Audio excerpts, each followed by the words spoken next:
天没亮啊，我就开车，一直开到快中午了，又饿又累呀。进服务区洗洗脸，准备研究点吃的。我这往车上走啊，看着一个卡友在这炒菜，这菜炒的离老远都闻着香味了。你说现在这跑车多难呢？两个大老爷们儿自己做饭吃，这让我想起了10几年前呢跑车的时候。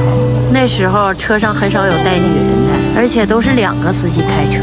那时候养个车呀，货一卸完必须得住旅店，哪有像现在都在车上住啊？那吃饭呢必须得上饭店呢，点一个菜呀都不好意思，咋的也得2菜1汤啊，那真是也没心疼过钱呢。那时候啊，货源也好，那时候要不挣钱呢，就是没好好干呢。现在不挣钱呢，是真不挣钱呢。车多货少，运费低，油价高，给这些司机逼的呀，都一个人开车，车上住，车上吃啊，生存都快成问题了，太难了。